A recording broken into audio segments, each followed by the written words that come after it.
राम दोस्तों, बहुत बहुत स्वागत है आप सभी का न्यूज इंडिया में। और अभी तक आपने इस वीडियो को लाइक नहीं किया तो लाइक कर लीजिए, और चैनल पर नए हैं तो चैनल को सब्सक्राइब कर लीजिए, साथ में बेल आइकन भी प्रेस कर लीजिए और वीडियो को ज्यादा से ज्यादा शेयर कीजिए। और आप किस राज्य शहर से न्यूज को देख रहे हैं कमेंट में जरूर लिखें। तो चलिए बढ़ते हैं खबरों की ओर। जी आपको बता दें कि अरुणाचल प्रदेश में सीमा पर चीन से चल रही तनातनी के बीच रक्षा मंत्रालय जल्द ही एक बड़ा कदम उठाने जा रहे हैं। दरअसल चीनी खतरे से निपटने के लिए प्रोजेक्ट जोरावर के तहत 354 लाइट टैंक खरीदने के प्रस्ताव पर मुहर लगा सकती है। इस सप्ताह इसको लेकर एक उच्च स्तरीय बैठक होने वाली, जिसमें मेक इन इंडिया के तहत शुरू किए गए इस प्रोजेक्ट के जरिए विकसित स्वदेशी टैंकों को खरीदने पर चर्चा होगी, जिसके बाद उन्हें चीन से सटी सीमा पर तैनात किया जाएगा। जी हां, शीर्ष सूत्रों ने आज तक को बताया कि इस सप्ताह के अंत में होने वाले उच्च स्तरीय बैठक के दौरान इस प्रोजेक्ट पर चर्चा की जाएगी। इन टैंकों को इस्तेमाल वास्तविक नियंत्रण रेखा पर किया जाएगा। इन टैंकों को भौगोलिक क्षेत्रों के अनुरूप बनाने के साथ ही अत्याधुनिक प्रौद्योगिकी जैसे आर्टिफिशियल इंटेलिजेंस, ड्रोन बचाव प्रणाली और खतरों को भांपने की प्रौद्योगिकी से लैस किया जाएगा। जी आपको बता दें कि अरुणाचल प्रदेश के तवांग सेक्टर में भारत और चीन के सैनिकों के बीच झड़प की घटना पर लगातार चर्चा की जा रही है।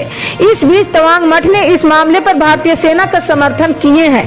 तवांग मठ के भिक्षु लामा येसी खाओ ने कहा कि प्रधानमंत्री मोदी किसी को नहीं बख्शेंगे, हम भारतीय सेना का समर्थन करते हैं। उन्होंने चीन की सरकार को तवांग के मुद्दे पर गलत ठहराते हुए चेतावनी दी है। जी हाँ, तवांग मठ के भिक्षु लामा येसी खाओ ने आगे कहा कि चीन की सरकार हमेशा दूसरे देशों के इलाकों पर नजर गड़ाए रखती है और ये पूरी तरह से गलत है। उनकी नजर भारत की जमीन पर भी है।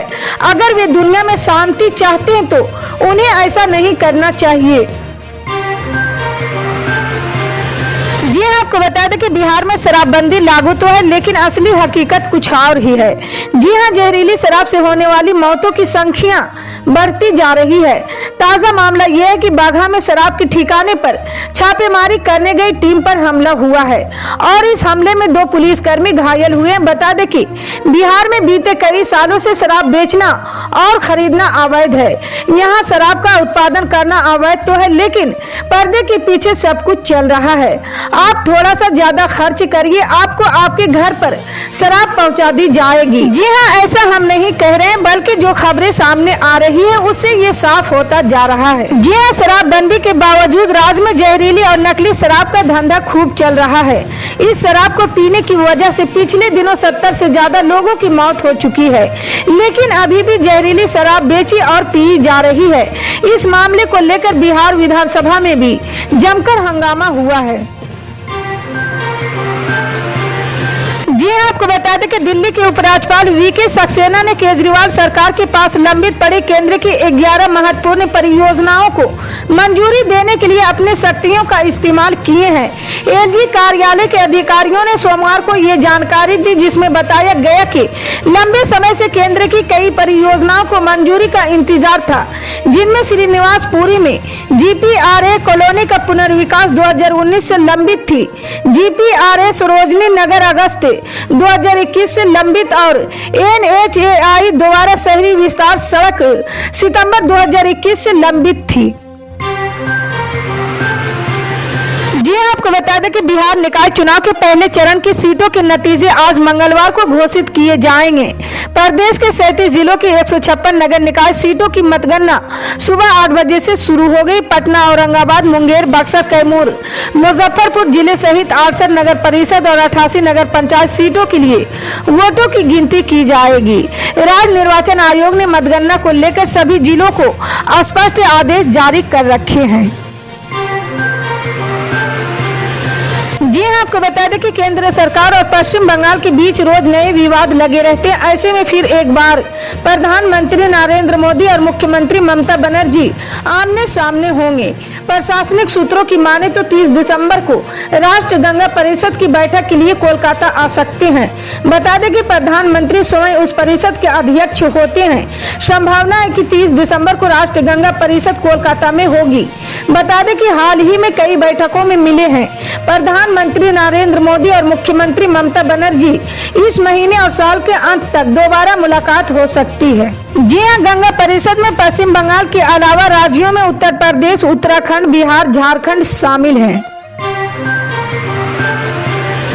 जी हां, आपको बता दें कि सरकारी कर्मचारियों की तरफ से लगातार पुरानी पेंशन योजना को बहाल करने की मांग की जा रही है। कुछ राज्यों ने इसे बहाल कर दिया तो कुछ अन्य राज्य पुरानी पेंशन की बहाली के लिए तैयारी कर रहे हैं। हालांकि केंद्र सरकार की तरफ से कुछ दिन पहले ही पुरानी पेंशन योजना को लागू करने से साफ इनकार कर दिया है।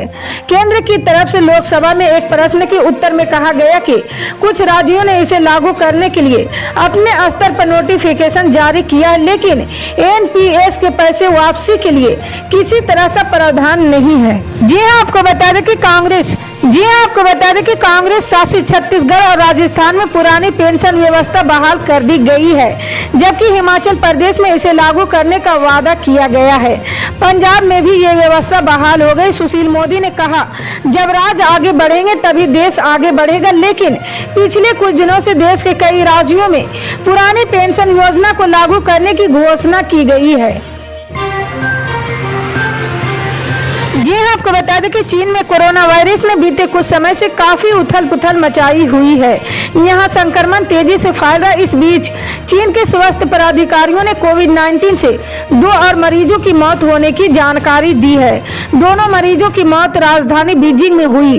चीन ने अपनी सख्त जीरो कोविड नीति में कुछ छूट दी है, जिसके बाद देश भर में संक्रमण और मौत के मामले बढ़े हैं। चीन के 4 दिसंबर के बाद से कोविड-19 से किसी की मौत न होने का दावा किया था, जबकि अनौपचारिक खबरों में संक्रमण के मामले बढ़ने की बात कही गई थी। इसी तरह की पल पल के अपडेट जानने के लिए जुड़े रहे हमारे न्यूज इंडिया के साथ। मिलते हैं अगली बड़ी खबर में, तब तक के लिए जय हिंद।